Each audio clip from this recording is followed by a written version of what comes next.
Assalamualaikum warahmatullahi wabarakatuh. Ini saya dapat rekomendasi dari anak saya, Pak, bocor halus bagus Pak, katanya. Saya udah lihat judulnya tapi saya belum lihat isinya. Ini yang nonton berapa, mau kita reaksi ya, kita nanti muat di Yudi Pramuko Respon.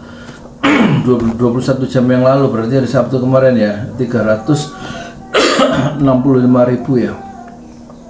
Coba apa sih isinya? Yang gue dengar juga lu sering diskusi dan juga ditawari menteri, Bang. Enggak, gue nggak mau ditawarin, gue mau milih sendiri. Lu mau jadi apa, Bang? Jaksa Agung. Kenapa? Ya gue mau tangkap semua. Siapa yang orang pertama yang akan lu tangkap? Jokowi. Emang Jokowi jahat ya, Bang? Bahkan seluruh kejahatan Jokowi itu tidak sebanding dengan seluruh kejahatan yang pernah dibuat di era reformasi. Karena Jokowi adalah puncak dari kejahatan. Gue ucapin itu secara serius ya. Bagaimana mungkin Prabowo akan diingat oleh dunia kalau dia masih bawa baggage apa namanya, sampah politik dari Jokowi kan? Dia bilang, dia mengucapkan secara serius bahwa Jokowi adalah puncak segala kejahatan para penguasa di Indonesia sejak reformasi. Nggak sebanding kejahatan Jokowi itu puncaknya, atau apa sih bahasanya, dia serius ngomong gitu katanya. Kejahatan Jokowi itu dibanding kejahatan penguasa di era reformasi itu lebih banyak Jokowi, nggak sebanding dibandingkan dengan kejahatan presiden-presiden sebelumnya ya. Kita lihat ya. Apa sih iklan? Siapa ini? Raymundus Rikang, ini Stefanus Pramono, ini Hussein Abri, si Ica kemana, si Ica cewek itu. Nilai Rocky Gerung untuk 10 tahun Jokowi .2 dinasti politik dan warisan beban untuk Prabowo Subianto. Oh ini, tim bocor halus Tempo telah mengirimkan daftar pertanyaan kepada Presiden Jokowi, Menteri Sekretaris Negara Pratikno, dan Koordinator Staf Ahli Presiden Ari Dwi Payana, tapi hingga Jumat malam 26 Juli Istana tidak memberikan responnya. Susah. Bisa babak belur kalau jawabannya keliru ya, mendingan gak usah jawab sekalian. Pada Rabu 24 Juli, Kepala Staf Kepresiden Muldoko menerima wawancara khusus Tempo mengenai 10 tahun pemerintahan Jokowi. Muldoko menyebutkan penilaian terhadap pemerintahan Jokowi terpotret dari survei kepuasan publik. Yang disurvei cuma berapa ribu, 2.000, penduduk Indonesia 275 juta. Kok survei dijadikan dewa? Kita bicara hasil survei, bukan dari perasaan. Muldoko disangkanya ngomong sama siapa, padahal dia harusnya ngomong sama tukang donat. Saya tukang donat, saya Yudi Pramuko, tukang donat dari Parogi Sugar, tertua di semesta. Yo, jumpa lagi bersama kami di Bocor Halus Politik bersama saya Stefanus Pramono, Gua Hussein Abri Dongoran, dan Raymundus Rikang. Hussein Abri Dongoran. Untuk teman-teman yang belum subscribe, silahkan klik tombol subscribe di akun YouTube Tempo.co. Dan untuk teman-teman yang ingin membaca laporan yang berkualitas, jangan lupa klik link yang ada di kolom deskripsi. Itu mahasiswa dari mana itu? Mahasiswa di 1, 2, 3. studio sudah hadir teman-teman kami dari mahasiswa Trisakti. Di center dong. Silahkan kamera mengarah ke sana. Mahasiswa dari. Ada apa mahasiswa datang nih? Ya, kita akan main apa dulu? Oh iya. Jadi apa namanya ini? Berapa detik aja, coba 5 detik. Sian bener. 10 tahun Jokowi. Jadi akan terbit di majalah Tempo, versi digital tanggal 28, versi cetak tanggal 29 Juli. Itu akan kita ulas dari politik, hukum, ekonomi sampai lingkungan. Jadi bisa dibilang awal Jokowi di sini. Ada yang positif nggak sih di situ? Aduh, katanya nanti sama tamu kita. Investor IKN. Perkenalkan. Rocky Gerung. Noroki no party, no Jokowi no apa bang? Yang ingin mempercepat pemeriksaan kejahatan Jokowi, ikut gue. Emang Jokowi jahat ya, Bang? Bahkan seluruh kejahatan Jokowi itu tidak sebanding dengan seluruh kejahatan yang pernah dibuat di era reformasi. Karena Jokowi adalah puncak dari kejahatan. Gue ucapin itu secara serius ya. Waduh, belum apa-apa. Nanti ada argumentasinya itu. Itu punchline-nya dulu. Punchline-nya ada di depan. Oke Bang, kami kan seru. 10 tahun Jokowi ya, 10 tahun Jokowi. soal politik dan hukum gitu ya. Lalu sendiri nih, 10 tahun pemerintahan pemerintahan Jokowi, lu kan sebagai biang rusuh di negara ini. Setidaknya lu menjadi musuhnya istana lah. Tapi nyatanya omongan lu banyak benernya juga nih, atau hampir semuanya benar gitu ya. Soal kritik-kritik lo terhadap Jokowi gitu. Nah, lo sendiri sebenarnya memberikan nilai berapa nih untuk pemerintahan Jokowi? Skala 1 sampai 10. 1 sampai 10. 1 sampai 10. Kenapa nggak pakai angka gitu ya? Pakai angka aja deh. Pakai, nggak boleh. A minus. A minus. Kenapa? A untuk kejahatan, minus untuk kejujuran. Itu ibaratnya C itu ya, Bang. Kalau lu jadi dosen, berarti puncak kejahatan minus kejujuran. Pulang pun, DO pun sebetulnya bahkan DO pun nggak pantas dia tuh. kalau nggak DO terus apa, Bang? Luar biasa Rocky Gerung ya. Juga ya boleh lah. Tapi tetap kita mau serius karena kita mau lihat di nasib negeri ini begitu dialihkan ke Pak Prabowo, berapa banyak liability yang mesti diperbaiki Prabowo tuh. Dan kelihatannya asetnya emang nggak ada tuh. Jadi Jokowi membebani bangsa ini melalui Prabowo segala. Ini kalau kategorisasi dari Gus Dur, ini bukan Rocky Gerung, itu bukan intelektual tukang. Nah, yang di istana itu umumnya intelektual tukang yang kerjanya menjilat-jilat kekuasaan, kira-kira begitu ya. Kalau dia Rocky Gerung, dia begitu jujur ya dengan ucapan-ucapannya yang belak-belakan untuk supaya realitas itu terangkat ya, terang benderang, nggak ditutupi oleh survei kepuasan publik, terus kemudian narasi-narasi yang mengagung-agungkan kekuasaan seperti dewa ya, macam-macam ya. Kita lihat apa omongan Rocky Gerung. Macam kejahatan dia itu, saya sebutnya kejahatan karena dari awal seluruh indikasi untuk menunjukkan bahwa Jokowi tidak taat pada aturan itu terbukti itu, itu yang menyebabkan pelanggaran, kerusakan lingkungan, keakraban warga negara hilang, untuk ketegangan sosial naik terus, segala macam hal sebenarnya di situ kan. Ketegangan sosial naik terus, keakraban warga negara hilang ya, kerusakan lingkungan ya, kejujuran nggak ada dan lain-lainnya. Semua ditimpakan oleh Rocky Gerung ya, terhadap Jokowi, dan itu faktanya. Nah, kalau kita mau mengatakan bahwa Jokowi ada prestasi, ya mungkin dia prestasi yang hal yang tidak dia janjikan. IKN nggak dia janjikan, cepat nggak dia janjikan, bahkan yang dia janjikan aja nggak dipenuhi. Justru dia mau ambil legacy dari yang nggak dia janjikan tuh, dan itu juga gagal kan. Itu aja.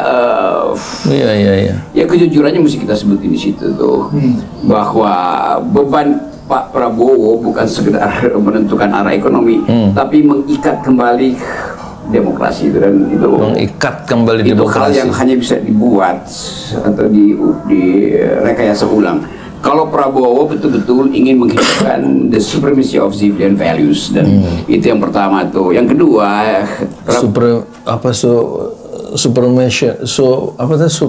supremasi civilian values. Jadi kalau Prabowo mau mengagungkan ya, menjadikan nilai-nilai sipil itu diutama, yang paling utama dia harus kembali mengikat demokrasi yang berantakan di zamannya Jokowi. Sengaja diberantakan karena tidak mengikuti aturan-aturan, dan itu sebuah kejahatan, kata Rocky Gerung. Prabowo mau masuk pada rasionalitas ekonomi itu. Belum apa-apa dia udah bilang 8% pertumbuhan, itu artinya kayak bajai dikebut di jalan tol itu meledak mesinnya.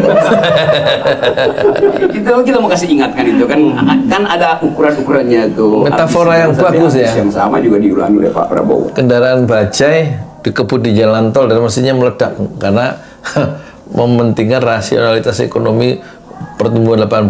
Bagaimana caranya nilai-nilainya berantakan ya, nilai-nilai demokrasi di zaman Jokowi. Dan pertama-tama nilai-nilai etik itu harus dibenerin, mengikat kembali demokrasi, istilah dari Rocky Gerung.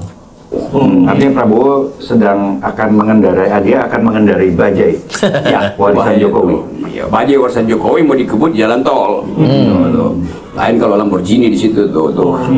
Jadi poin kita selalu melihat kapasitas negeri ini untuk ditumbuhkan kembali secara rasional. Karena selama pemerintahan Jokowi itu irasionalitas semua tuh. Oke. Udah cukup, pansnya udah cukup. salah satu yang kemudian ada di di termen akhir begitu ya, pemerintahan Jokowi itu adalah bagaimana dia membangun dinasti yang sudah secara telanjang gitu ya. Abang melihat ini gimana sih? Dinasti politik. Ini dinasti politik. Memang telanjang, tapi ketelanjangan itu kan mestinya peka terhadap mereka yang menyaksikan kan. Itu tuh sama dengan cerita Hans Christian Andersen tentang seorang raja yang dipoles demikian rupa sehingga dia nggak ngerti lagi bahwa sebetulnya dia lagi telanjang, tapi oleh punggawa dia, punggawa itu artinya lembaga survei ya. Yang gerok juga lembaga survei. Yes, bapak lagi pakai sutra halus. Kepuasan publik tinggi. Iya, tapi saya nggak lihat. Iya, justru karena terlalu halus maka raja nggak bisa lihat musanya sendiri. Sampai yang dia keluar. Terus ada anak yang beritahu, raja kamu telanjang tuh. Nah anak itu namanya Bem Trisakti. Masih di perbatasan. Gitu. Ya begitulah kondisi kita kan. Jadi dipukau oleh tadi lembaga survei, puas publik 80, likability 82% tuh. Tapi kita nggak ngerti apa yang terjadi di balik lembaga survei itu. Kalau kita lihat bahwa semua hal, bahkan semua jurnalis yang paling kecil pun itu tahu kejahatan Jokowi. Netizen itu caci maki. Jadi seolah-olah ada jarak antara apa yang diucapkan di survei dengan batin manusia Indonesia itu. Nah, gue lebih percaya pada batin. Batin manusia Indonesia. Lo nggak percaya dengan hasil survei tingkat kepuasan 70% itu? Oh, gue percaya 70% bohongannya. Lo percaya itu kebohongan? Oke. Tapi kalau kita melihat di cerdas Rocky ya. Oh iya, ini kan muncul rasionalitas, rasionalisasi terhadap dinasti politik itu sendiri dan bahkan oleh orang-orang yang sebenarnya kita lihat. Ini luar biasa ya, Bocor Alus itu mengundang puncak karya jurnalistik dia untuk mengevaluasi Jokowi 10 tahun itu sangat tepat mengundang Rocky Gerung ya. Karena betul-betul Rocky Gerung membocorkan semua semua unek-unek dia ke publik ya. Bukan Alus lagi bocorannya, bocor yang terang-terangan. Apa yang ada di kepala Rocky Gerung, segala analisa, segala paradigma, segala kekesalan, segala amarah itu ditumpahkan semua di Tempo, dan Tempo menampung itu, sehingga kita merasakan satu perspektif yang dibuka luas ya oleh Bocor Alus ya.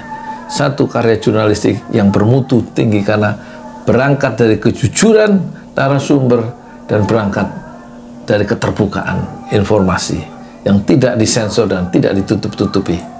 Punya pendidikan yang bagus gitu ya, doktor dan segala macamnya, bahkan juga mereka ikut terlibat dalam merancang perpanjangan masa jabatan presiden dan melanggengkan kekuasaan dari Jokowi itu sendiri gitu. Nah, menurut lo nih ya, apakah dan juga ada yang menganggap itu sebagai Asian value gitu kan? Asian value. Menurut lo gitu, nilai-nilai Asia. Kita memang sudah berbalik arah dengan akal sehat kita ketika kemudian menganggap dinasti ini sebagai sesuatu yang wajar. Kalau dianggap dinasti itu memang kehendak Jokowi, oke aja tuh. Jadi kita anggap ya setiap pemimpin kalau dia kekurangan pengetahuan tentang demokrasi, dia akan rancang dirinya itu di hologramkan melalui anak-anaknya. Kita aja hologram semua nih kan. Dan hologram tiba-tiba berasa real. Kalian itu tanya hologram, Gibran tuh hologram doang tuh. Apalagi kita hologram itu yang kosong aja kan. Masih ini kita bilang hologram itu. Demikian juga Kaisang segala macam itu. Tetapi kemudian aparat penentu opini publik ini dibikin survei dan menganggap bahwa itu real.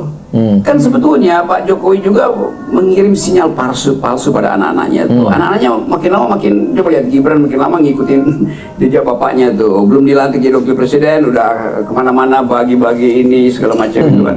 Padahal sebetulnya itu bertentangan dengan konstitusi. Kan Gibran hanya boleh bekerja kalau diperintah oleh Prabowo kan. Jadi wakil presiden itu kan ban serep. Yang bahkan tempatnya bukan di belakang mobil tapi di garasi itu, nggak boleh dibawa. Tapi lo yakin Gibran hanya akan menjadi ban serep? Pastilah.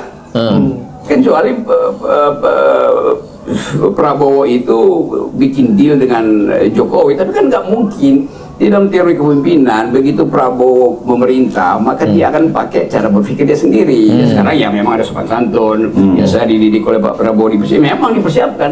Tetapi kemampuan Prabowo untuk melihat dunia dengan cara yang lain itu tidak mungkin setara dengan kemampuan Pak Jokowi kan. Kalau kita kemampuan Prabowo melihat dunia itu tidak setara dengan kemampuan Jokowi dalam melihat dunia. Tentu memang Weltanschauungnya berbeda, paradigmanya berbeda, titik anjaknya berbeda dari seorang patriot dibandingkan seorang pengusaha mebel ya.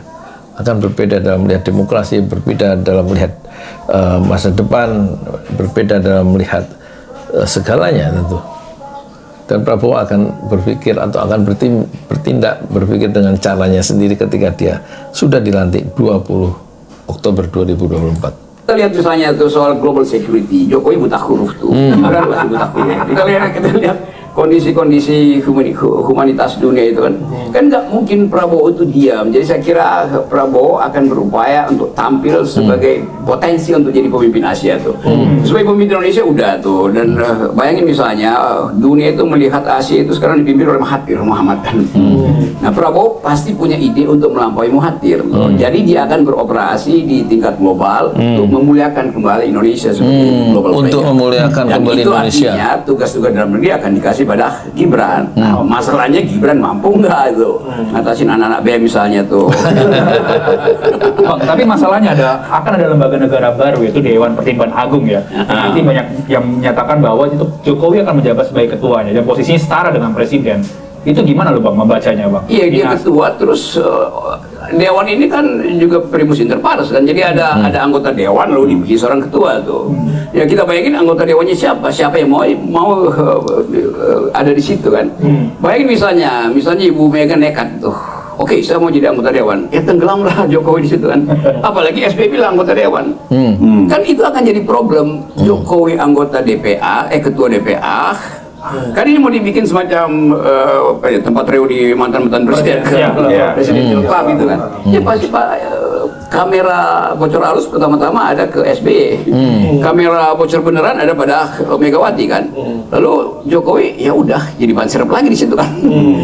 Kan ini persaingan personalitas kan. Dan Jokowi sebagai ketua Dewan nggak akan dianggap apa-apa di situ. Personalitas. Apa kelemahan Jokowi di antara presiden-presiden itu, Pak? Sehingga kamera tidak menyorot dia. Presidensial penampilan presidensialitasnya itu. Kan Ibu Mega tetap kelihatan punya wibawa itu, dan SBY juga kelihatan punya kapasitas intelektual. Nah Jokowi punya apa? Ya punya IKN mangkrak. Bus juga ada bus. Boleh nih bus itu.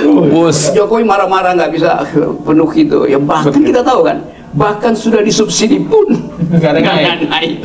Apalagi kalau harganya harga pasar kan, itu ngaco gitu. Dan kita sebetulnya membayar itu kan. Ya, gue juga investor WUS kan, karena pakai APBN kan. Jadi pajak gue di situ kan. Bang, tapi misalkan Jokowi dinastinya berhasil begitu dalam konteks Gibran menjadi wakil presiden nanti, terus Kaisang menjadi di Jawa Tengah, Bobi Sumatera Utara begitu. Apakah dan orang-orangnya menjabat sebagai kepala daerah ya? Apakah dia masih punya bargain kepada Prabowo nantinya, Bang? Itu artinya keajaiban ke-17 tuh kalau tiga-tiga. Nggak mungkin lah itu pasti nggak akan terjadi itu. Bargain apa? Bargain ya justru Prabowo senang itu karena dia nggak harus ngurus mereka lagi kan, akan diurus oleh masing-masing klub di daerah-daerah kan. Kalau Gibran jadi apa, Kaisang jadi apa, Bobi jadi apa, ya sama-sama orang tahu bahwa Prabowo akan meninggalkan rejim ini. Jadi tetap Prabowo akan bikin distinctive karakter dalam distinctive karakter. Kita tahu lah watak Pak Prabowo itu. Bagaimana mungkin Prabowo akan diingat oleh dunia kalau dia masih bawa baggage apa namanya, sampah politik dari Jokowi kan, kira-kira begitu. Ya Gibran, Kaisang, Bobi sampah politik Jokowi. Bukan gue yang ngomongin, itu kan pikiran berkali-kali Tempo justru pamerkan itu sampah. Yang tidak layak disandang. Jika disandang dong. Juga netizen juga lihat begitu kan. Apalagi dunia internasional kan yang masih menganggap bahwa ya legitimasi Prabowo itu cacat secara etis, dan tentu Prabowo tahan diri. Oke, nanti deh gue betul buktikan setelah Oktober itu. Oke, kita simpan Prabowo dulu. Dari yang lo sudah jelaskan tadi, sepertinya Jokowi ini buat lo nggak punya legacy positif apapun. Iya, gue berupaya untuk nyari positif. Gue ketemu negatif semua. Gimana? Bagaimana caranya gitu? Negatif semua. Berupaya gitu untuk memberi tahu setiap kali orang tanya tuh. Kan kalau orang bertanya, gue pikir kalian yang cemas kan, kenapa gue yang mesti jawab? Legacy SBY itu jelas di akhir kekuasaannya dia menandatangani undang-undang BPJS yang bisa memudahkan jutaan orang untuk berobat, satu. Kemudian SBY legasinya, warisan yang terbaiknya adalah menandatangani undang-undang desa, sehingga 75.000 desa, hampir 75.000 desa menerima 1 miliar setahun desa itu, yang nggak pernah terjadi selama 70 tahun Indonesia merdeka. Orang desa mengelola uangnya sendiri, ada yang 700 juta, ada yang 1 miliar, ada yang 1,5 miliar. Warisan dari SBY yang menandatangani undang-undang dana desa dan undang-undang BPJS, sehingga orang mudah.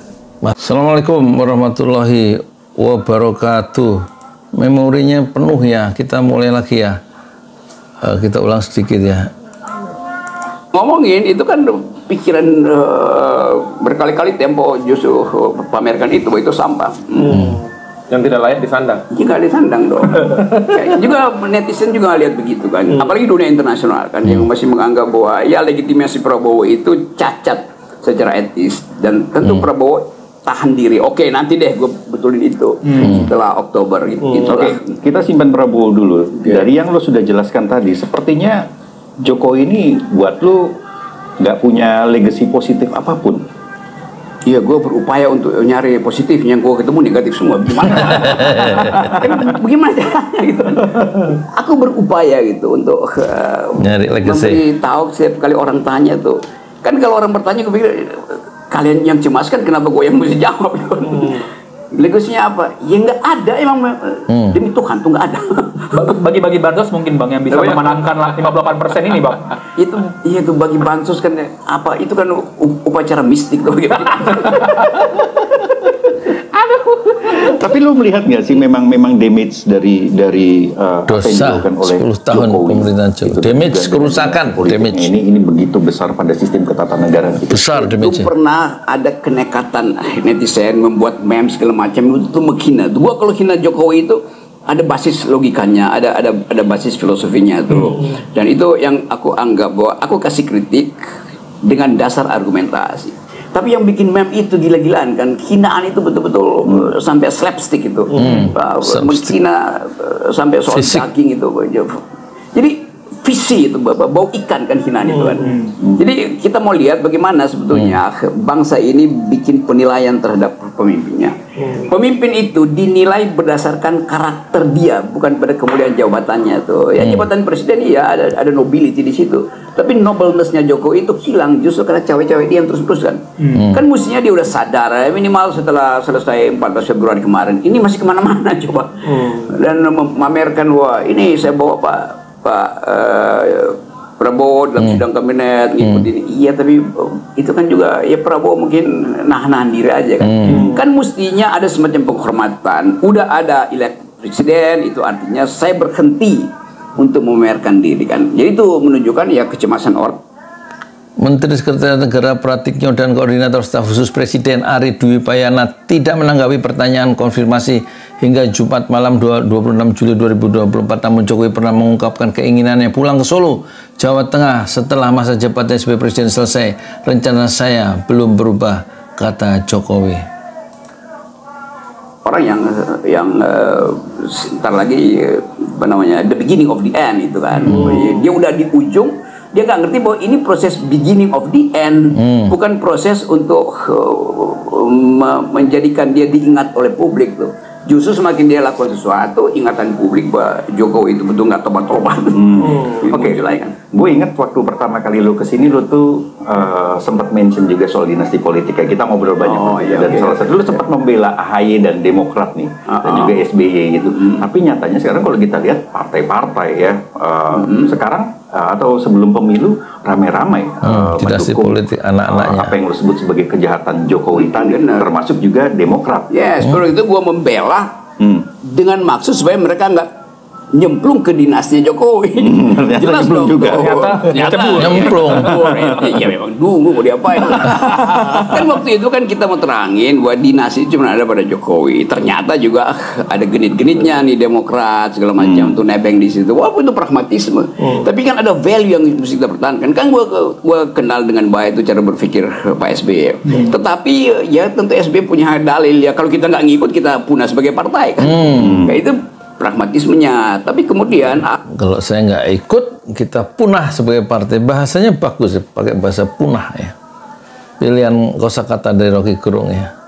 Jadi itu untuk menunjukkan sikap pragmatisme SBY yang menyorongkan anaknya AHY jadi menteri dan ikut dalam gerbong Prabowo ya kan. Sementara Prabowo sekarang menyorongkan keponakannya itu Thomas, siapa itu, Thomas Jiwandono menjadi wakil menteri keuangan. Ya rusak negeri ini memang gara-gara dinasti politik yang dicontohkan dari atas. AHY justru tidak mampu lagi berdiplomasi, udah jadi pemuji Jokowi habisan, oh IKN hebat itu segala macam. Belakangan dia mulai tahu juga bahwa ya nggak segitu juga hebatnya Jokowi kan. Tapi biarlah orang ditegur oleh kedunguan mereka sendiri. Seperti kan ditegur oleh bocor halus. Orang ditegur oleh kedunguannya sendiri. Dia dalam konteks bicara puja-puji dari AHY yang tadinya mengecam terus masuk memuji, sekarang dia juga tahu siapa Jokowi sebenarnya. Biarkanlah orang ditegur oleh kedunguannya sendiri. Dia bicara dalam konteks AHY.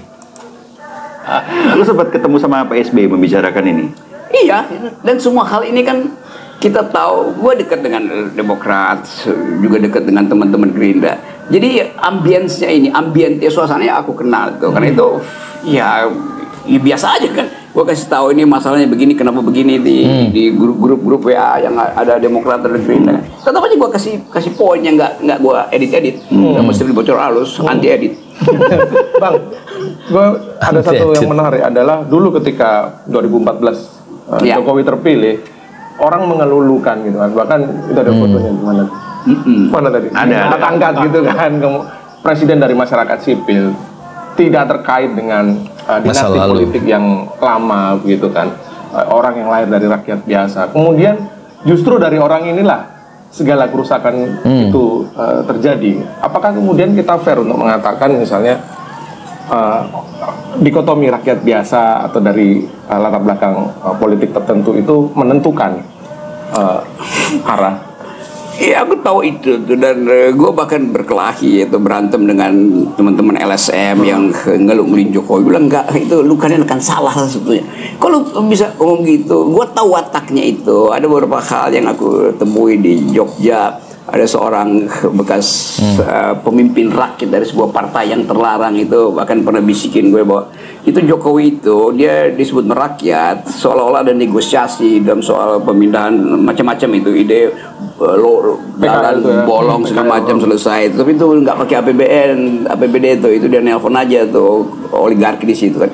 Jadi dari awal pengetahuan gue tentang Jokowi lebih lengkap dari pengetahuan lembaga survei ini.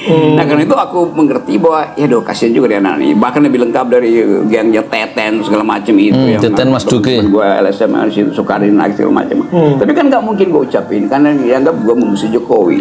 Tetapi satu waktu ada berita bahwa Jokowi akan membaca buku yang didalilkan akan jadi inti kampanye dia tuh, yang Nawacita dan revolusi mental itu. Dan aku diskusi sama teman-teman, gue bilang gini ya, itu di Amerika ada tradisi, terutama di Partai Demokrat, supaya buku kampanye itu dicetak berdasarkan visi si presiden tuh, supaya ada janji yang diikat di situ. Misalnya Bill Clinton dulu waktu dia muncul pertama kali sebagai calon presiden Demokrat, dia nulis buku judulnya Putting People First tuh, dahulukan rakyat. Di situ ada janji dia bagaimana dia akan deal dengan Timur Tengah, dengan politik Islam, bagaimana dia akan penuhi tuntutan negara-negara berkembang untuk kasih. Visinya dituangkan di situ. Di situ social safety net, human rights, dan dia lakukan semua kan oleh Bill Clinton. Obama juga lakukan hal yang sama tuh. Obama menulis buku judulnya The Audacity of Hope, keberanian untuk berharap itu, punya harapan itu. Dan dia buktikan semua itu. Jokowi nulis Nawacita yang pada waktu itu mungkin 120 halaman. Gue pernah usul bikin resume di situ, bikin aja executive summary itu. Dan gue dapat berita, iya, bahkan yang 4 halaman itu nggak dibaca oleh Jokowi. Jadi bagaimana dia dituntun oleh paradigma yang tidak ada di kepalanya. Jadi kekosongan gagasan itu yang menyebabkan akhirnya Jokowi menganggap apa yang dia ucapkan itu menjadi kebijakan kan. Banyak yang diucapkan tidak didasarkan kekosongan ide dalam kepala Jokowi. Ya karena inputnya nggak ada. Kalau dia sering baca buku Shinchan ya, buku komik ya. Beda dengan Hatta, Syahrir Soekarno, Natsir, Gus Salim itu memamah, mengunyah pemikir-pemikir dunia dengan membaca buku-buku tebal. Tradisi intelektualisme bapak-bapak kita pendiri bangsa itu sangat kuat ya. Beda dengan Jokowi yang dia bilang hobinya adalah membaca komik Shinchan, komik anak-anak. Berjanji dia tuh, coba dibaca di Nawacita. Apa pernah dia janji untuk bikin ibu kota dengan anggaran yang menyedot separuh dari APBN? Kan nggak pernah kan? Kalau ditanya dari mana ya ide itu? Ya dari dukun pasti kan. Emang Jokowi pakai dukun ya bang? Ya kita mesti sebutin itu karena nggak ada penjelasan lain. Bang, tadi menarik soal partai yang lu bilang bisa punah begitu ya. Ini kan Jokowi juga dilihat sebagai orang yang sangat kuat terhadap partai-partai begitu. Dia bisa mengontrol hampir seluruh partai begitu ya bang. Ini sebenarnya apa yang terjadi bang? Lu melihatnya ada dinamika apa makanya partai menjadi begini semua? Iya di Jokowi. Ya karena di kantong Jokowi itu ada sprindik yang ada inisial Caimin. Oke. Ada sprindik inisial Erlangga. Ada sprindik Lu inisial. sebutin aja terus ntar kita pusing konfirmasi. Siapa namanya? Zulhas. Kan semuanya kita mesti andaikan di situ. Cuman itu keterangannya kenapa Jokowi Menjelaskan. bisa mengontrol bahkan secara masif kegiatan partai-partai ini kan. Dan sebaliknya Jokowi punya banyak kartu untuk dia bujuk ke masyarakat kan, BLT, baju. Dan di kantong kiri kanan ini kantong sprindik, ini kantong janji kan. BLT apa kartu Indonesia Pintar segala macam itu. Satu kartu yang dia nggak mau bagi kan, dia mau pakai sendiri tuh. Apa tuh? Kartu Indonesia Dungu. Ya karena itu yang menyebabkan kita dinilai sebagai negara dengan IQ tinggal 78. Ya keterangannya apa ya? Karena dia pakai sendiri. Oh makanya partai-partai di DPR semuanya nurut ya, undang-undang mulus segala macam gitu bang. Itu kan operasi hegemonik sebetulnya tuh. Operasi hegemonik. Hanya akan berbalik kan. Caimin udah mulai mempersoalkan apa kemarin Caimin. Apa namanya undang-undang omnibus law apa segala macam. PDIP juga gitu. Ya udah, ya kimianya berbalik aja. Karena melihat bahwa Jokowi itu udah jadi bebek lumpuh, jadi lemdak. Lemdak. Nah, banyak orang perkirakan Jokowi ini menjadi lemdak 1 tahun atau 2 tahun sebelum dia lengser, tapi nyatanya sampai sekarang 3 bulan partai-partai masih menyimpan kekhawatiran, ketakutan. Atau ini hanya soal waktu aja bang? Itu artinya partai-partai bukan bebek lumpuh, betul-betul bebek goreng. Goreng Jokowi dulu. Jadi sebetulnya itu yang terjadi di kita. Kenapa? Karena dari awal tidak ada satu partai yang berani mengucapkan janji untuk jadi watchdog itu. Jadi pengawas, penyeimbang bahkan itu kan. Belakangan PDIP mau jadi penyeimbang. Kan itu masalah kita, takut untuk mengatakan kami adalah partai yang tidak menginginkan Anda jadi presiden. Kan mesti ada partai bilang begitu kan. PKS pun ragu-ragu waktu itu tuh, ya masih siksa karena berharap nanti akan ya ada transaksi kecil. Jadi intinya adalah culture oposisi itu tidak ada di kita tuh. Nah, gue mengikuti bocor halus menjadi oposan. Gue yang ngikuti lu ya, bukan lu. Bang, tapi misalkan apa yang membedakan ya bang di era 98 ya? Kan ini kalau yang sekarang ini kan yang mengkritik itu hanya lu doang yang gua rasa ya bang ya. Tapi 98 tiap hari. 98 itu kan banyak juga segala macam. Tapi kenapa orang-orang juga sekarang kayaknya sedikit sekali lah yang mengkritik Jokowi secara terang-terangan? 98 itu momentumnya tiba bersamaan dengan krisis ekonomi itu. Itu penting. Jadi ada momentum di situ tuh. Ditahan-tahan pada akhirnya krisis ekonomi memberanikan variabel yang membuat keberanian orang seperti Harmoko, orang seperti Ginanjar. Siapa namanya nih? Akbar Tanjung. Orang seperti siapa Insinyur Ginanjar. Jadi Menteri Perekonomian terakhir itu. Anak ITB itu. Jadi semua akhirnya mengerti bahwa harus berhenti. Dan yang kita sebut sebagai korupsi pada waktu itu kan ya ada, tetapi tidak semasif sekarang kan. Kan korupsi dikendalikan secara efisien oleh Soeharto kan. Nah sekarang koruptornya banyak, sehingga Jokowi juga tahu bahwa kalian kan menikmati kue yang gua bikin kan. Jadi itu intinya tuh, kalau pada waktu itu ya koruptor jelas itu menterinya koruptor segala macam, tidak semasif sekarang. Kalau itu sampai di daerah kan. Jadi Jokowi tahu bahwa dengan tuker tambah sprindik itu dia masih bisa bertahan tuh. Mahasiswa juga begitu, mahasiswa menganggap bahwa apa intinya ya, mau disebut Jokowi itu otoriter, ya ada juga lemah lembutnya misalnya, tapi lemah lembut tipuan kan. Tetapi sekali lagi begitu ada krisis momentum seperti di 98 itu pasti semua orang akan kembali ke jalan itu. Dan itu pasti akan terjadi. Termasuk mahasiswa. 2 minggu ini, ya mahasiswa pasti akan balik ke situ tuh. Ya bayangin kalau dia makan siang sekarang itu, apalagi kalau makan siang gratis tertunda tuh cuma dapat 10.000 tuh. 1.500 bang. Jadi ini sebetulnya yang biasa diterangkan sebagai teori perubahan sosial, yaitu di ekonomi stupid gitu. Jadi kelihatannya kalau ekonomi memburuk dan pasti memburuk, itu gerakan mahasiswa, gerakan buruh akan tumbang ke jalan. Dan itu bisa terjadi dalam 2 minggu ke depan itu, karena variabel-variabel ketegangan global segala macam itu. Dan yang lebih penting adalah atau keraguan-raguan Pak Prabowo untuk langsung memperlihatkan postur kabinetnya kan. Kan semua investor nunggu tuh siapa yang akan jadi Menteri Keuangan. Apakah Menteri Keuangan itu pro fiskal atau pro moneter, seorang monetaris atau seorang fiskus. Kan itu yang ditunggu, karena semakin lama dibantu, semakin investor ragu-ragu ini ada apa di dalam itu, apa ada transaksi lagi dengan Jokowi. Jadi kepastian itu, jadi soal momentum aja. Bang, lu tadi di awal menyebutkan bahwa semua dosa yang dikumpulkan selama bagus ini ya, Rocky Gerung kali ini tuntas belak-belakan argumentasi. Misalnya dosa tentang kemakmuran itu kan kita lihat setiap malam ada kira-kira 19 juta orang Indonesia tidur dengan perut kosong. Nggak pernah terjadi di zaman Soeharto. Ada 60 juta pemuda Indonesia yang diproyeksi akan menganggur sampai ke 2045 tuh kira-kira tuh. Padahal akhirnya naikin ekonomi tumbuh 5%, nyerapnya berapa tuh? 5 kali 400, 2 juta orang. Nah 58 ini mau kemana itu kan? Kan Jokowi nggak pikirin itu kan. Juga hal-hal yang menimbulkan kecemasan kita. Harto tidak pernah mengganggu. Ini aneh ya, cara melihat Jokowi dari ruang mata siapa, Rocky Gerung ya. Apakah Jokowi itu sebodoh itu dalam mengurus negara? Kalau bahasa Rocky Gerung, apakah sedungu itu sehingga nggak memikirkan kemakmuran rakyat ya, tetapi mengagungkan ya, Jokowi itu kan mengagungkan survei ya. Tapi faktanya di lapangan itu kan mencemaskan, pengangguran di mana-mana ya. Susah cari kerja loh sebenarnya. Pedagang-pedagang juga menjerit ya, karena uang kayaknya nggak ada.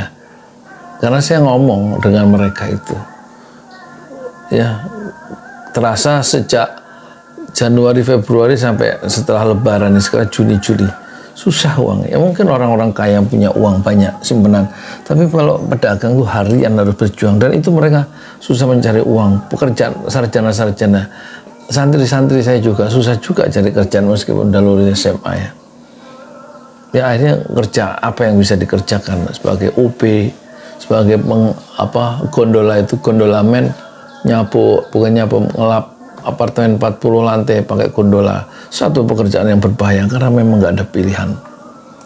Partai politik, karena dia tahu partai politik itu udah bagian dari dia tuh.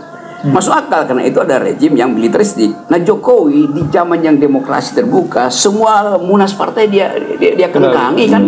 Jadi dia merusak demokrasi. Oke lah, merusak demokrasi nggak ada soal, masih kita perbaiki. Tapi dia merusak Partai Demokrasi Indonesia Perjuangan.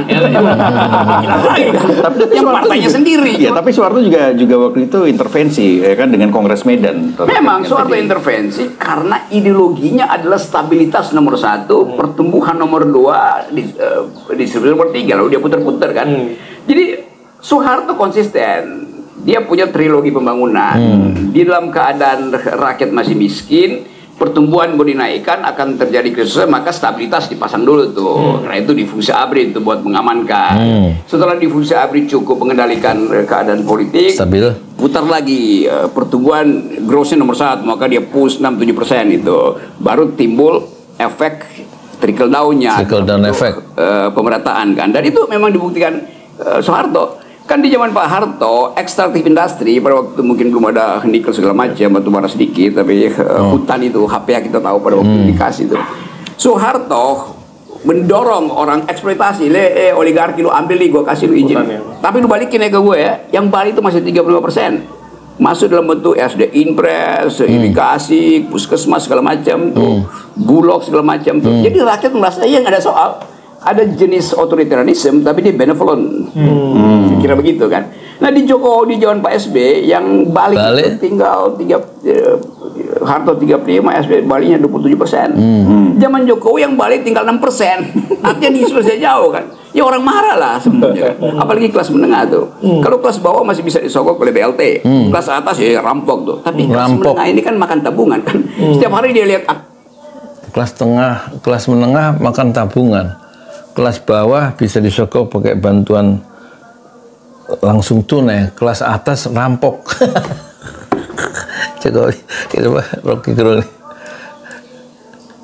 ATM-nya berkurang tuh, nilai rupiah juga kurang tuh. Jadi kemarahan kelas menengah yang kita tunggu, bukan kita tunggu, yang akan terjadi pasti itu. Kapan itu Bang? Ya 2 minggu lagi. Bang, apakah lo juga artinya meyakini bahwa Jokowi worse than Soeharto? Sangat. Soeharto itu nggak ada salahnya tuh, karena dia konsisten. Dia bilang gue mesti tahan dulu ke partisipasi politik karena itu masa mengambang itu masuk akal buat dia. Floating mass. Namanya floating mass itu. Nah sekarang kita di era demokrasi, justru Jokowi memanfaatkan cara-cara yang militeristik. Kan itu intinya kan, pemilu kemarin partai mana yang paling kuat pada pemilu kemarin? Ya polisi. Partai kepolisian. Kenapa Bang? Partai Kemendagri segala macam. Ya aparatnya kan ada di situ kan. Kita mesti jujur katakan itu. Kalau kita bikin evaluasi, apa yang memenangkan Jokowi? Pengerahan aparat itu aja. Yang Kepala Divisi Hubungan Polri, Inspektur Jenderal Sandi Nugroho tidak merespon pertanyaan konfirmasi bocoran Agus Tempo hingga Jumat 26 Juli 2024. Namun, Kepala Polri Jenderal Listio Sigit Prabowo pada 2 Desember 2023 pernah mengatakan kepada Tempo bahwa institusinya netral pada pemilu 2024. Kalau ada pelanggaran, silakan dicek, ujarnya waktu itu. Kemudian di backup, dilegitimasi oleh survei-survei. Nah survei-survei ini juga ya dia bilang salah apa gue diamplopin, tetapi ini survei-survei ini orang-orang yang punya akal kan, yang harusnya juga tahu bahwa ini ada kemaksiatan yang di balik amplop yang betul-betul itu kan. Jadi memang kerusakan moral, kerusakan value ini betul-betul sempurna dibuat oleh Rocky Gerung menghajar ya lembaga survei yang punya akal tapi ternyata tidak berdaya melawan amplop tebal yang disodorkan oleh penguasa, sehingga hasil surveinya itu selalu menjilat penguasa. Jokowi kan. Bayangin misalnya di depan mata ini surveyor ini masih menjilat Jokowi kan. Ini kan surveyor yang mestinya pakai otak kan. Tapi banyak surveyor yang nggak bisa pakai otak, ya pakai cincin doang. Oke, Bang, di sini ada teman mahasiswa yang ingin mengajukan pertanyaan. Silahkan dari Trisakti. Perkenalkan. Tes. Ya. Izin Bang, perkenalkan nama saya Fauzan Alaidrus. Saya dari BEM FH Trisakti. Alaidrus, oke. Siap Bang. Nomor berapa lu? Apa Bang? Enggak, Gang Alaidrus nomor berapa? Yo, Siap Bang, izin Bang. Mungkin gini Bang ya. Perihal pembahasan 10 tahun Jokowi, saya coba memaksa mengingat Bang, apa sih sebenarnya hal positif yang ada di rezim Jokowi gitu. Yang ada malahan cuma catatan-catatan hitam selama dia 10 tahun. Nah, saya mengingat bahwa Rousseau pernah mengatakan Republik adalah konsep yang begitu besar memberikan kebebasan kepada rakyat. Tetapi demokrasi, musuh terbesar demokrasi adalah kekuasaan. Nah, menurut Abang, apakah kita harus hancurkan kekuasaan Bang untuk berjalannya demokrasi ideal seperti Jokowi mungkin Bang? Terima kasih. Cocok jadi mahasiswa lo kan? Lu jurusan apa? Hukum Bang? Hukum. Tumben belajar Rousseau. Rousseau, Jacques Rousseau. Bukan lebih tepat penjelasan Rousseau itu. Suatu waktu Jean-Jacques Rousseau ditanya oleh wartawan Tempo zaman dulu. Lu bayangin aja tuh imajinasinya. Profesor Rousseau, apa yang menyebabkan demokrasi di Roma runtuh di abad pertama, tahun 100? Roma itu demokrasi pertama di dunia dan dia runtuh di tahun 100 tuh. Jadi bayangkan si wartawan Tempo ini bertanya pada Rousseau di abad 17 tentang peristiwa 17 abad sebelumnya. Pemikir dari Prancis ya. Tentang demokrasi Jean-Jacques di Roma. Rousseau. Jawaban Rousseau begini. Demokrasi itu ibarat buah, sangat bagus buat kesehatan, tapi hanya lambung yang sehat yang mampu mencernanya. Nah sekarang pertanyaan kita, lambung macam apa yang ada di Jokowi, yang ada di kabinet, sehingga gagal mencerna buah reformasi itu, yang baru 25 tahun yang lalu.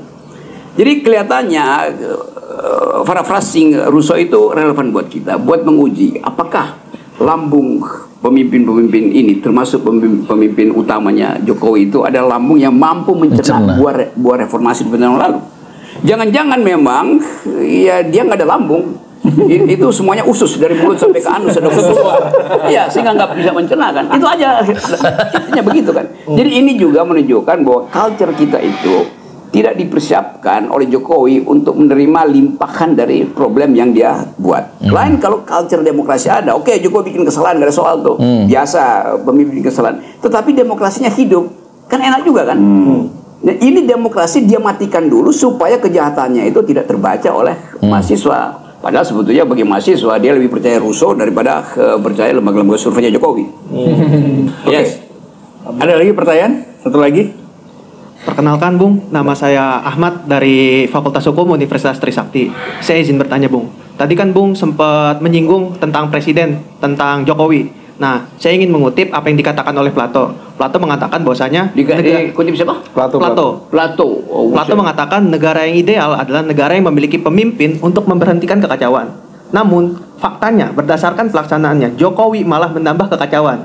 Nah, Plato pun juga menambahkan, seorang pemimpin harus memiliki sifat yang bijaksana dan seorang filsuf. Nah, apakah Jokowi punya kedua sifat itu? Dan apa menurut Bang Rocky? Apa harapan-harapan untuk mahasiswa sekarang nih melihat pemimpin yang seperti itu? Terima kasih. Gini ya, Jokowi memang tidak mengkoleksi Republiknya Plato, dia mengkoleksi Shinchan. Coba gue bandingin ya,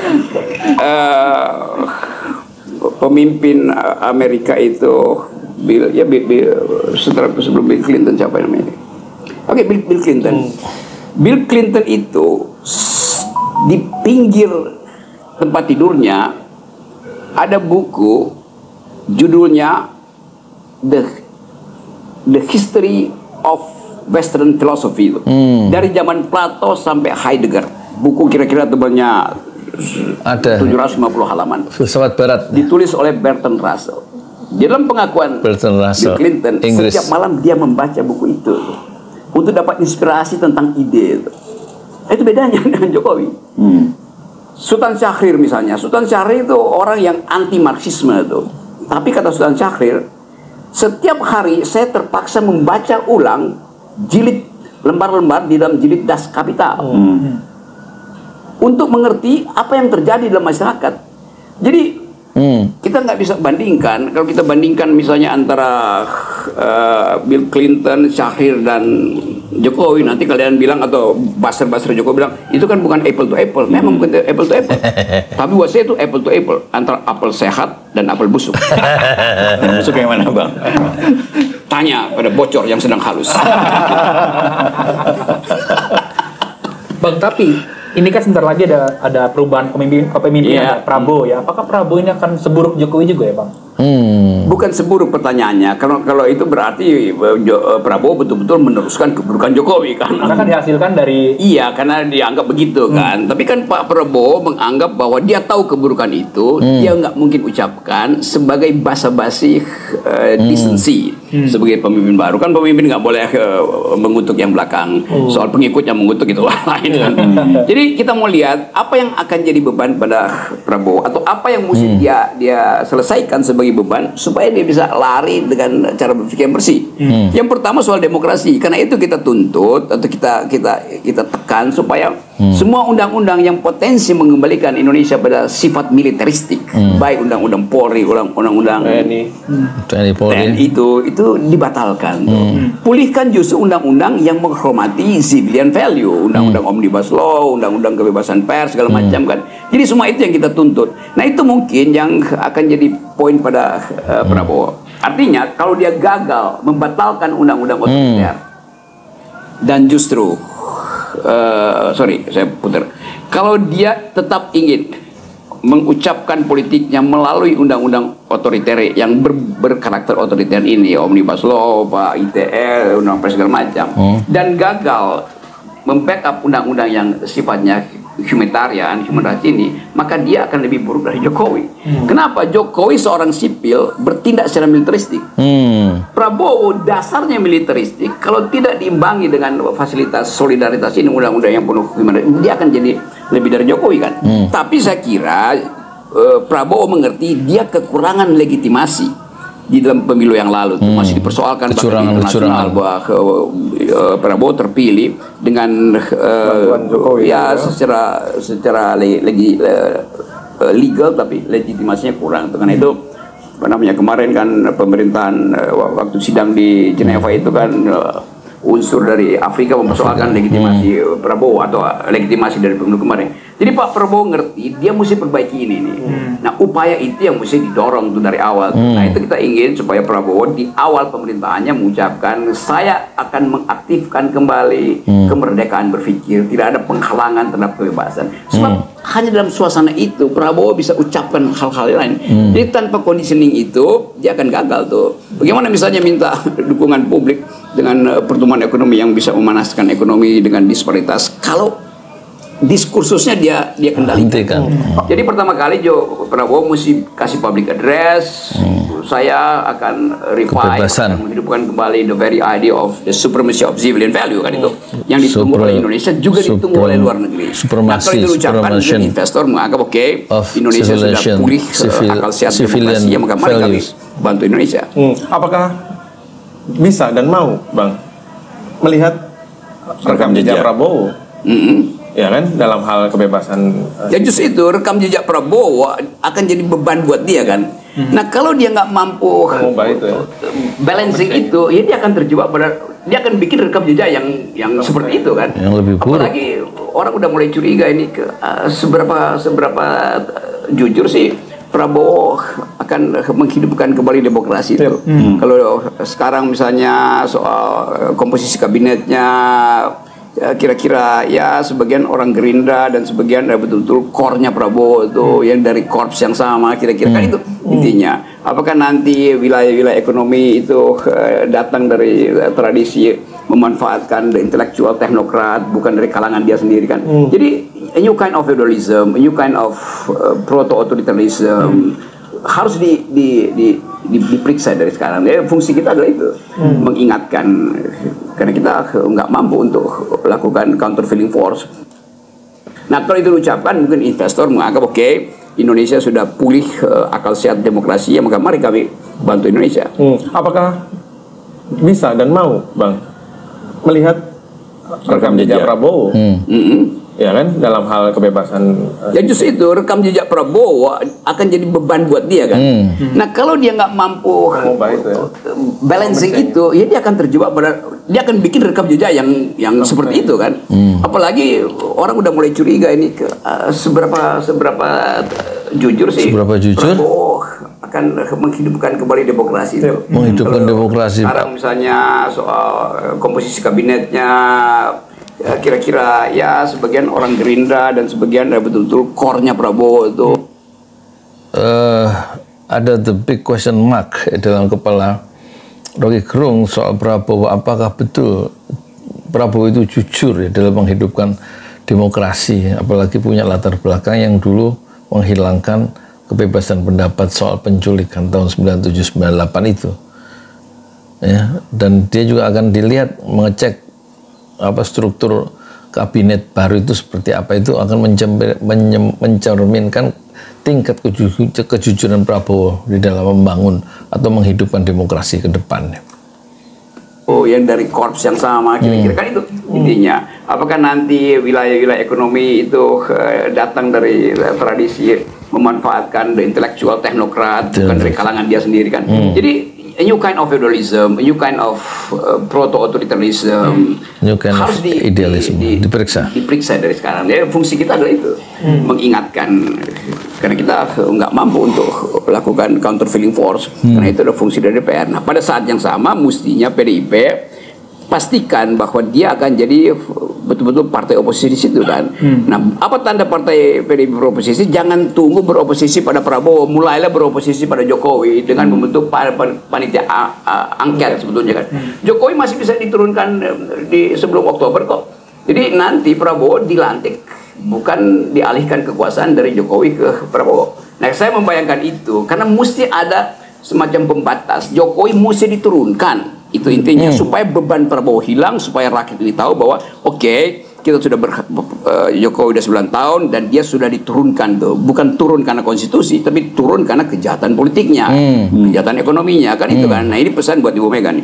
Tapi ketika lu tadi menyebutkan soal kejahatan Prabowo, politik, kejahatan ekonomi akan begini akan begitu, artinya lu kan punya harapan nih, ya kan pada Prabowo. Sementara kalau kami di pers juga menilai Prabowo yaitu apa yang lo harapkan no itu hope to be true sepertinya. Betul. Ya karena tadi rekam jejak gitu, dan kita melihat cara dia memperlakukan wartawan gitu, dan juga orang-orang dekatnya memperlakukan wartawan ya. Rikang sudah merasakannya. Betul. Jadi ada ancaman-ancaman, tekanan-tekanan gitu loh. Nah, karena gue tahu itu jarak berpikir tempo, ya gue moderasikan skill itu. Tapi gue tetap menginginkan supaya kondisional dari awal itu diucapkan dong, bahwa saya akan menjaga demokrasi. Oleh karena itu, setiap langkah saya yang membatalkan ide demokrasi, silakan caci maki saya. Itu yang kita tunggu kan.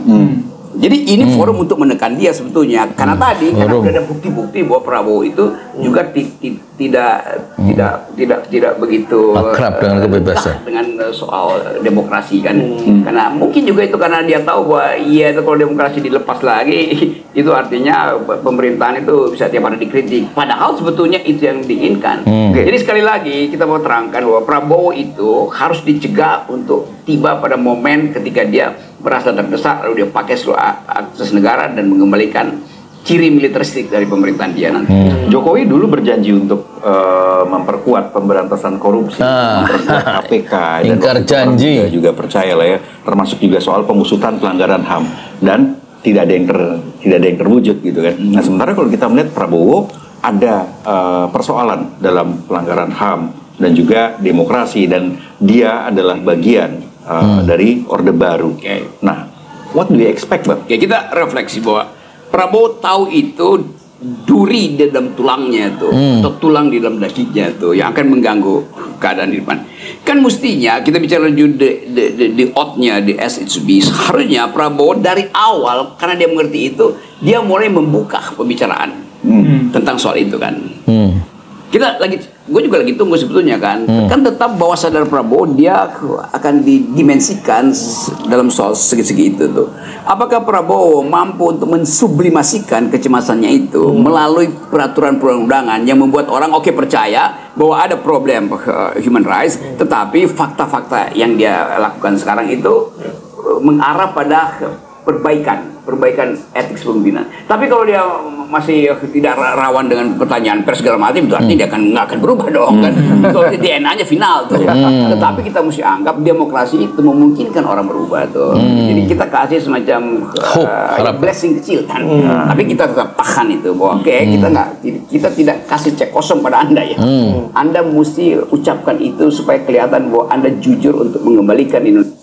Kelihatan ya Rocky Gerung sebagai public educator, dia mendidik publik ya tentang arti kebebasan berpendapat, tentang kejujuran ya sebagai seorang pejabat, tentang apa namanya tadi ya, tentang pentingnya intellectual reserve, cadangan intelektual yang cukup bagi seorang pemimpin. Dia sebut-sebut tadi ada Soekarno, Syahrir ya, beda dengan yang membaca Sinchan dibandingkan dengan SBY.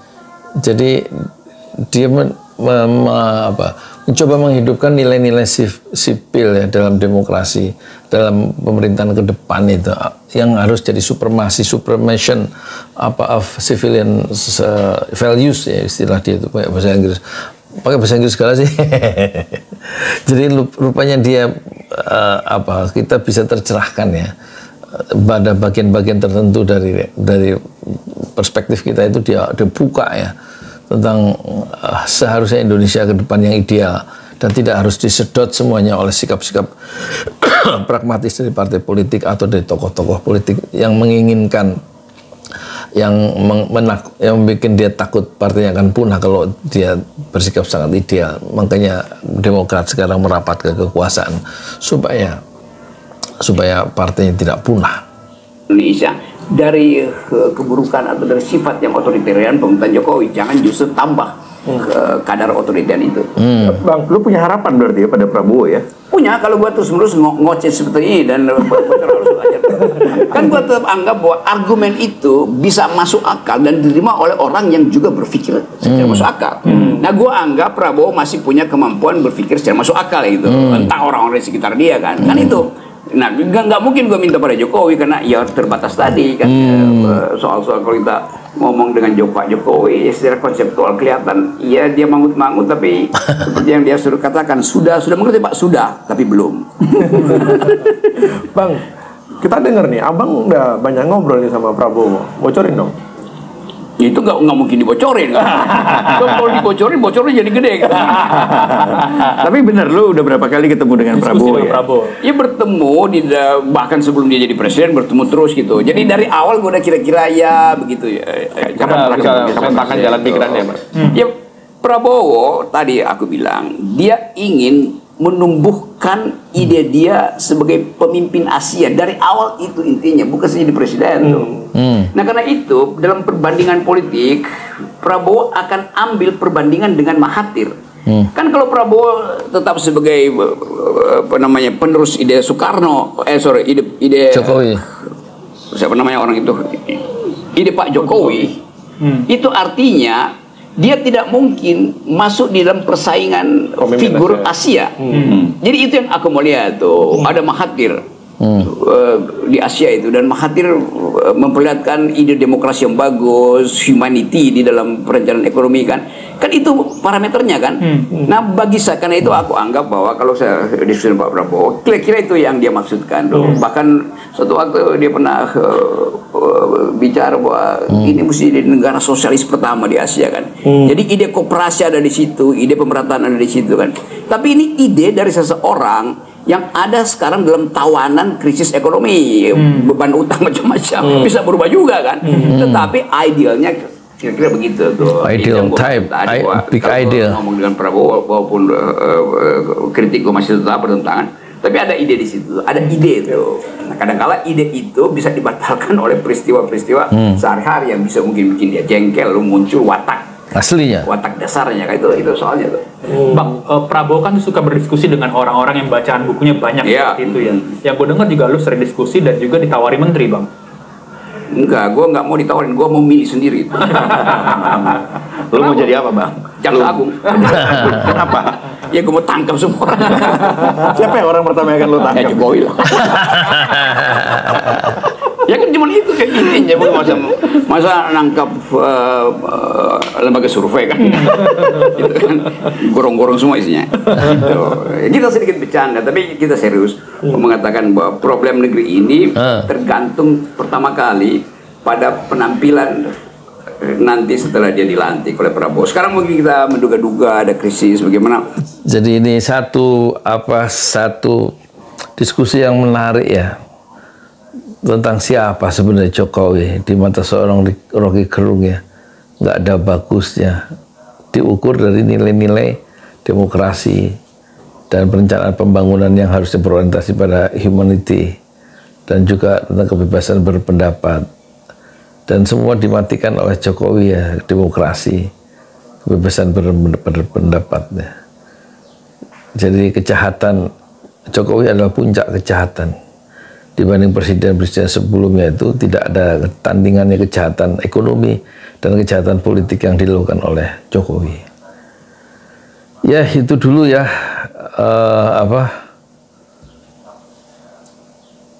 respon saya terhadap terhadap bocor alus ya.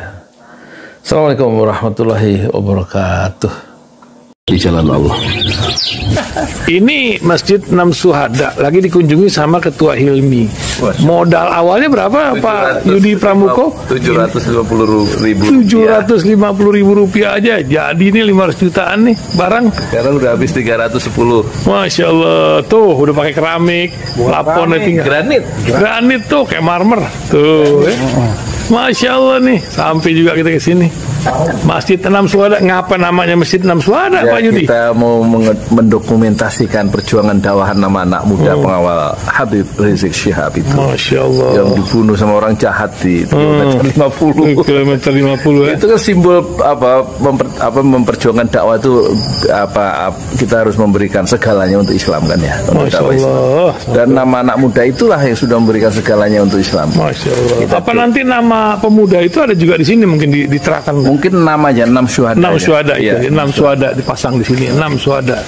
Bipali, apa yang dikomentarin dari ini semua, Bipali? Masya Allah, luar biasa. Dari uang 700.000, kalau pengen ternyata bisa. Bisa. Allah kirim. Tuh, bisa. Ya, dengan masuk satu gang kecil, tapi Bapak ini luar biasa. Kecil tuh. Masya Allah ya. Satu call aja. Masya Allah. Perjuangan Pak Yudi Pramuko, YouTuber sejagat paling tua. Tertua di semesta. Tertua di semesta. Masya Allah. Tukang donat. Tukang donat. Tukang donat dari Paru. Ini saya laporkan dari lapangan ini, langsung dari Masjid Enam Syuhada. Masya Allah. Dan ini dia. Dalam kelihatan. Tuh lihat tuh masjidnya. Tuh imamnya di situ tuh. Malam-malam lagi kita. Masya Allah. Masih kurang nih. Atapnya katanya transfer aja. Masjid Enam Syuhada sebentar lagi selesai. Dinding lubang angin sebagian sudah terpasang, lantai 2 dan kemudian plafon termasuk lantai bukan keramik, granit 150 dus bersama tiang-tiang yang ada 16 setinggi 4,5 meter. Kemudian finishing terakhir adalah tangga menjebol atap ya, lantai pertama untuk masuk ke lantai 2. Inilah Masjid Enam Syuhada.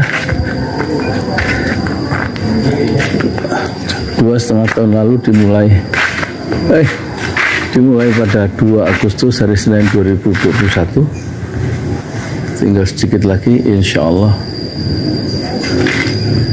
Dan lantainya dari keramik, bukan keramik, granit sudah diresmikan lantai pertama. Nanti lantai kedua lewat sini tangganya jebol untuk masuk ke lantai 2. Inilah Masjid Enam Syuhada yang sangat megah karena dari bahan-bahan pilihan, kualitas nomor 1.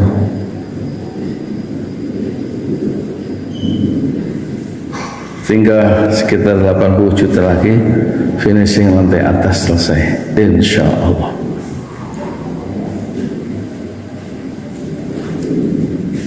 Ya, inilah Masjid Enam Syuhada yang sangat bersejarah ya dalam sejarah dakwah Indonesia modern, insya Allah, karena ini dibangun dalam konteks kezaliman rejim penguasa yang sudah membunuh 6 santri dari front Laskar Front Pembela Islam, dan kita abadikan pengorbanan dan perjuangan dakwah mereka sehingga kita sebut namanya Masjid Enam Syuhada.